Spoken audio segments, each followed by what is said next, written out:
Les amis, bienvenue dans ce 5e épisode du road trip au Japon. Aujourd'hui, on est dans la ville de Nishio, juste à côté de la grande ville de Nagoya, où les gens disent d'habitude qu'il n'y a pas grand chose à faire dans cette région. On est venu vous prouver le contraire. Je suis venu retrouver Julie, qu'on avait vu dans l'épisode 2. Et là, d'ailleurs, je dois les retrouver avec Amandine, puisqu'on est dans un champ de thé et je ne sais pas du tout où elles sont. Sans plus attendre, on est parti.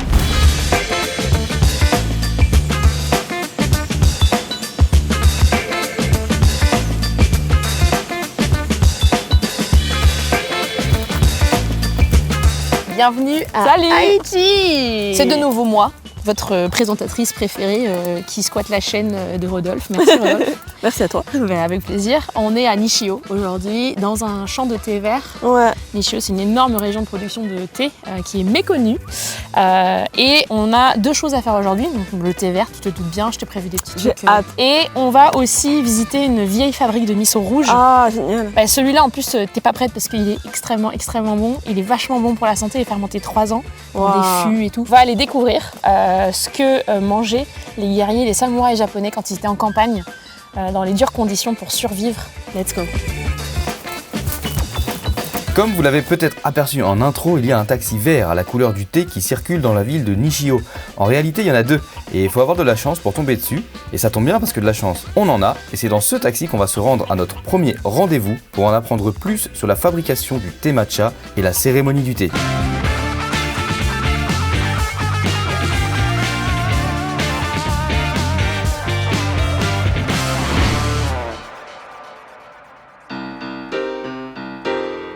Vous l'aurez compris, on est dans une région où le thé matcha a toute son importance, si bien que même les taxis en font la promotion.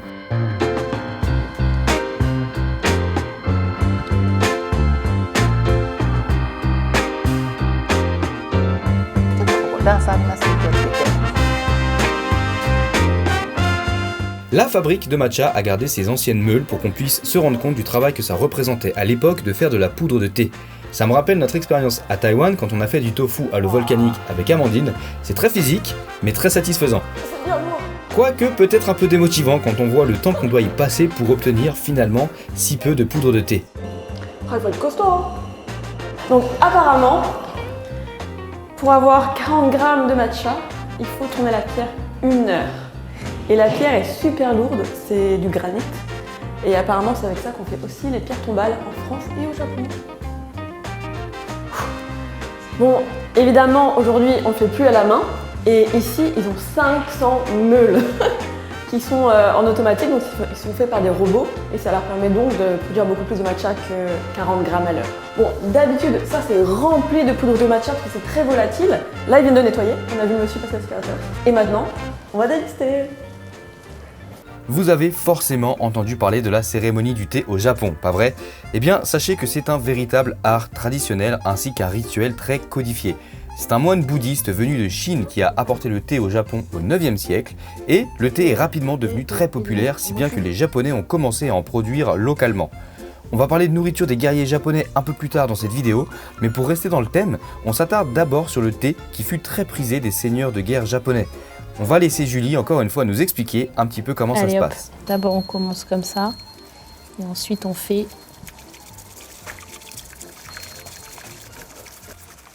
Itsumade arimasu ka? Ouais, ça c'est beaucoup mieux là déjà. On doit faire un petit dôme. Là on a Amandine, C'est catastrophique. newbie, et là on a Julie la pro. Et voilà. C'est catastrophique. Pourquoi c'est Un mot pour ta défense? Là, sur ces bols-là, le motif, c'est le même partout. Mais sur un bon paquet de vrais bols à thé, ou en tout cas de bols à thé de qualité, il y a souvent un design sur un côté. Quand le maître de la cérémonie du thé va te servir le thé, il va faire en sorte que le design soit vers toi pour que tu puisses l'admirer. D'accord. Simplement, pour préserver ce design-là, on va faire tourner le bol à thé pour ne pas mettre les lèvres sur le design du bol à thé, en fait. D'accord. Et c'est principalement à ça que va servir le fait de faire tourner ton thé. Alors, Voilà. donc on le prend dans les mains. D'abord, tu manges tes wagashi. Ah. C'est rien qui va. Attention, hein. Ok, wagashi.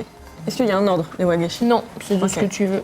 Ça, c'est une pâte de fruits à la prune, D'accord. Abricot. un abricot Figue. et une figue séchée. Ok. Ce qui est important dans le fait de manger les wagashi avant, souvent les wagashi sont assez sucrés, Ouais. c'est parce qu'en fait, ça va venir dans la bouche contrebalancer l'amertume du thé. Il y a beaucoup de gens qui vont le manger en même temps, mais en réalité, en mangeant très sucré d'un coup, quand ensuite tu viens boire le thé derrière, ça va venir laver un peu le sucre et ça va venir faire le mariage en bouche, en fait, au niveau de tes papilles. Ah oui, tu viens.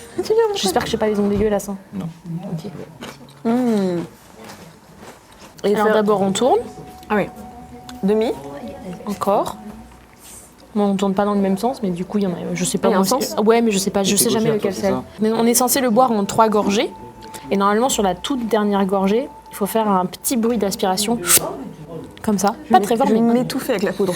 pour bien finir en fait ce qu'il y a à l'intérieur du bol.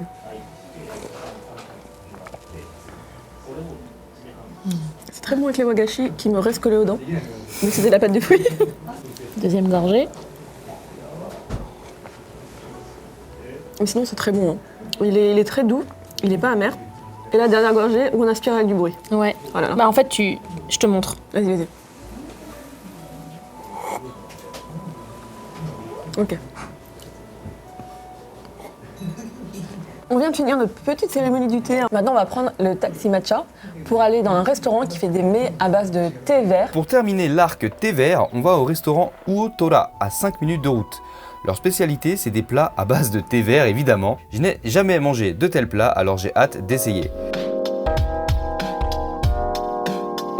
Et avant de manger, première chose à faire, découvrir le lieu.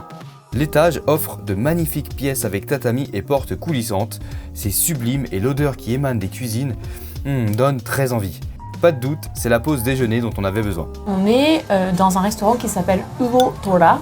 Donc tout simplement le kanji du poisson et le kanji du tigre. Ouais, le poisson tigre. Et c'est un restaurant donc régional qui propose une cuisine à base de thé vert. Et donc un de leurs plats signature, c'est ce riz blanc qui a été cuit dans une kamado, hein, dans une petite, je sais pas comment on exprime ça, une marmite japonaise, voilà. Hein. Il a cette particularité d'être toppé avec du thé vert, des feuilles de thé vert avant qu'elles soivent, ah oui, en français dans le texte. Avant qu'elles soient broyées, voilà. Et donc ce riz-là, il est déjà cuit avec du poisson dedans, et puis il y a aussi des shiitake. C'est délicieux. Hein. Voilà. Et l'avantage du kamado, c'est que on voit le riz légèrement grillé au fond. Donc là, on est vraiment dans un restaurant qu'on peut retrouver ailleurs. Parce que Ah bah je pense non, ouais. ouais, le thé qu'on a là, il est fait à 500 mètres. Exactement. Donc, Itadakimasu. Il est enfin temps qu'on passe à la deuxième partie de cette vidéo et j'espère que vous aimez le Japon traditionnel parce que vous allez être servis.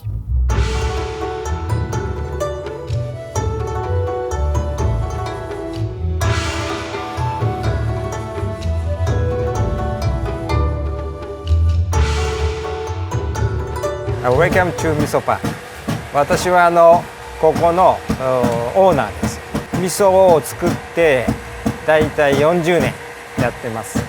ここの会社は明治時代から1861年で、ここは廃材っていうかもう使ってないわけですけど、フォトポイントとして作ってます。よろしくお願いします。お願いします。ありがとうございます。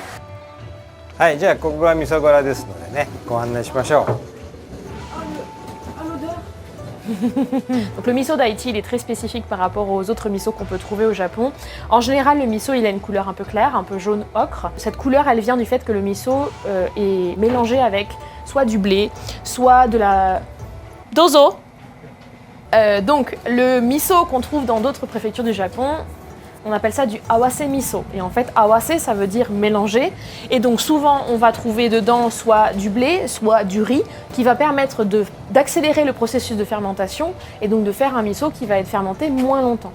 La spécificité du miso de Aichi, c'est qu'on n'utilise que 3 ingrédients, de l'eau, du sel et des graines de soja.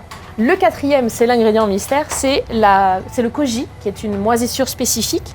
On va d'abord venir laver et faire bouillir les grains de soja. Le fait de faire cuire ces grains, ça va permettre à la farine de koji, en tout cas à la moisissure, de mieux venir s'accrocher sur le grain de soja. Et ça va transformer les protéines qui sont à l'intérieur en acides aminés, qui vont donner le goût et l'umami du miso. Et ça va aussi permettre de transformer l'amidon en sucre, qui va pouvoir permettre à faire la fermentation derrière. Et ensuite, ils vont être placés dans ces énormes tonneaux ou cuves, barils, qui sont en bois, dans lequel on va les tasser et les faire fermenter pendant 3 ans. C'est ça la spécificité du miso de Aichi, c'est que premièrement, il n'y a pas d'autres ingrédients que du soja à l'intérieur et il est fermenté pendant 3 ans. Donc il a un goût extrêmement profond, un peu salé comparé à d'autres miso et du coup il est aussi super bon pour la santé. Voilà le miso rouge ダークブラウンね de Aichi. 全部大豆です 100%。 Ça c'est un miso qui a été fermenté 3 あ ans. 香ってきた。 Ça sent très bon. Donc là, il vient de le prendre de ça. Oui, en fait, une fois que c'est fermenté pendant 3 ans, il a pris cette couleur-là, on a enlevé le jus.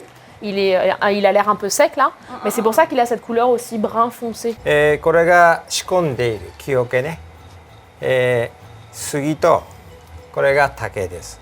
それだけでできてます。 Voilà, c'est les deux seules choses. Après, ce n'est que la façon dont les planches sont coupées et assemblées qui fait que ça tient ensemble. でこの木桶は明治40年ぐらいだから1910年ぐらいそこからずっと使い続けていると。中にお味噌は 4.5 トン。 Est-ce que vous avez remarqué que sur le haut des barils, il y a des pierres? Il y a 2 tonnes de pierres par baril. Ces pierres, elles servent à pousser le miso vers le bas pour être sûr qu'il ne touche pas l'air et pour permettre de faire remonter les liquides en fait. Chaque pierre est posée de manière tellement spéciale qu'on dit qu'il faut 10 ans à quelqu'un qui fabrique du miso pour retenir la forme de chaque pierre et être sûr que ça ne bouge pas.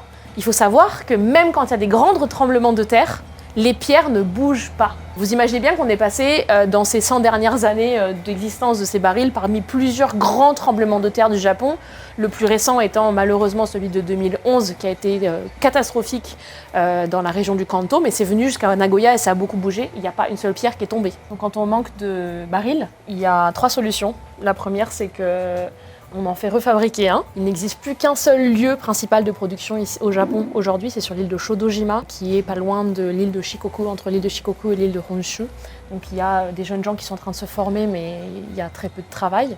La deuxième chose, c'est la réutilisation, et c'est ce que je vous disais tout à l'heure. On peut éventuellement défaire un vieux talleux et on va, on va prendre des vieilles planches qu'on va raboter pour refaire un nouveau taru, en fait, mais donc à chaque fois ça veut dire que la taille elle va être de plus en plus petite. Et la troisième option, c'est une option que beaucoup de fabriques ont choisi dans les années 80-70 puis qui arrive aussi, c'est tout simplement de remplacer ces talus en bois par des talus en inox, talus, c'est le mot japonais pour la barrique, donc de remplacer ces barriques par des barriques en inox, sur lesquelles on perd bien entendu une partie du patrimoine, on perd une partie du goût, mais qui permettent quand même d'assurer une production et de fermenter correctement comme on le fait avec du vin ou avec d'autres produits fermentés. お願いします。今から味噌丸玉を作ります。これは江戸時代からあった、1杯分の味噌汁の玉を作るということ、江戸時代からありました。今回は合わせ味噌、こちらが豆味噌、ダークブラウン、こちらが白味噌、イエローかな、ちょっと薄い色でこれ合わせます。 Souvenez-vous, en introduction de la vidéo, on a parlé de la nourriture de guerriers et de samouraïs. Ce qui a évidemment à voir avec ces petites préparations en boule de miso qu'Amandine est en train de préparer. Et donc là, il met donc une sorte de bouillon okatsuobushi. On termine la préparation, enfin elle termine la préparation, on déguste et on vous explique. Oh non. Oh ah ouais, on est loin des 20 grammes. 優しく丸める。 Ok, on fait des petites boules maintenant. Ma petite boule à moi. Do desu ka? Alors, là, on a dans notre petit bol du gluten et des petits bouts de tofu séché. Et ça, c'est des choses qu'on met d'habitude dans la soupe miso pour ajouter du goût, de la texture, ajouter des protéines, etc. Et maintenant, on va les utiliser collés dans les boules pour que, déjà rendre ça joli, mais surtout pour ajouter quelque chose quand on va faire nos soupes miso avec les petites boulettes. Et lui, il a fait un smiley. Beaucoup plus fort, faut que ça colle quand même. Ok. Ok. Hi. Ok. Il est bien fait là, on voit les 40 ans d'expérience.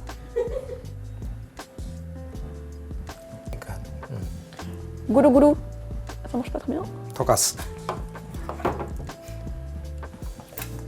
たくさん入れちゃうとやりにくいからね、こぼれちゃうので。ちょっと Si c'est trop fort, tu peux rajouter l'eau pour diluer en fait un peu le goût. C'est super bon. C'est tellement fort en goût, c'est tellement profond. On sent bien l'umami. C'est délicieux. Ah, c'est un peu fort pour moi. Oh, moi j'adore. En fait, c'est très fort en goût. C'est bon, c'est vachement. On dirait que c'est iodé presque. Je sais sais pas si c'est normal, mais... C'est le sel. Et effectivement, maintenant qu'on les voit, pourquoi on vous dit depuis tout à l'heure que c'est la nourriture des samouraïs et des guerriers japonais, c'est parce qu'à l'époque médiévale, quand les mecs se tapaient dessus avec des gros katanas, et bah ils utilisaient ça en fait. Ils faisaient des petites boulettes de miso dans lesquelles ils mettaient des petits ingrédients, ils se mettaient tout ça dans une petite sacoche. Ils le séchaient avant. Évidemment.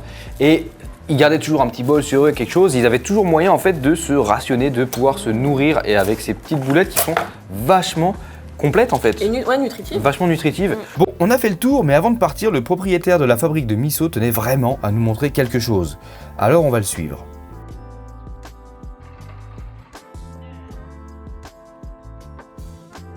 Donc là, on est avec le responsable de la fabrique de miso qui est juste à côté de cette maison. Il nous a dit, venez, j'ai fini de rénover une maison parce que je souhaite accueillir des clients bientôt, etc.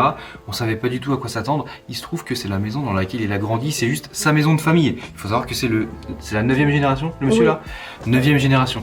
Donc dites-vous bien que 9e génération d'artisans qui font du miso depuis toujours. Bon, bah l'histoire de la famille elle est assez énorme. Et la maison là, bah c'est juste fou. C'est une maison traditionnelle japonaise magnifique. Ils ont tout retapé pour pouvoir accueillir des clients étrangers parce qu'ils veulent transmettre en fait cette culture japonaise tradie aux touristes, aux Européens et notamment aux Français.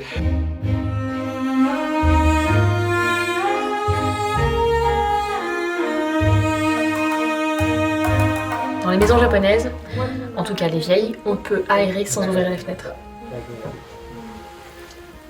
3, 2, 1. Très pratique. Et c'est beau en plus. C'est vrai. Donc là, ce qu'il me raconte, c'est le design en fait des lamas que vous voyez. Donc lama, c'est la partie qui est ici, hein, qui sert de séparation entre deux pièces, mais qui est ouverte pour permettre à l'air de circuler même quand les portes shoji sont fermées. Et donc ça, c'est donc de la laque traditionnelle japonais, aussi. Et il nous vient de nous raconter que le design qui a été fait est censé... On va jamais y arriver, hein. Mais bref, que le design est censé rappeler les kanji du tsukimi, donc le fait de regarder la lune d'automne.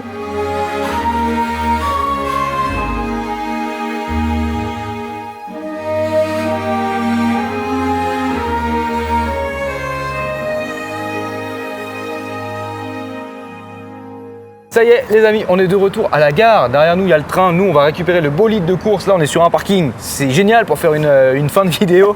Merci beaucoup classe. Julie pour ce deuxième épisode. Tu as été la personne la plus présente sur notre trip au Japon. Ouais, peut-être que vous en avez marre déjà. Si vous en avez pas marre et que ça vous a plu, la région du centre Japon, c'est vraiment une région qui est méconnue, qui est super facilement accessible. Ouais. Et puis il y a des guides absolument géniaux. Fantastique. Voilà. Julie, à la prochaine. Merci. Bon retour, parce que tu as encore pas mal de... T'as 1h30 de train là. Ouais, mais je vais dormir. Ok. Moi j'ai 4 heures jusqu'à Tokyo et je vais pas dormir parce que je dois conduire, hein, voilà. Dommage. Je vous dis, comme d'habitude, à la prochaine, il reste un épisode qui va se passer à Tokyo avec un invité très spécial. Je vous en dis pas plus, vous allez sûrement kiffer. Comme d'habitude, prenez soin de vous. À la prochaine, ciao. Peace. Ciao.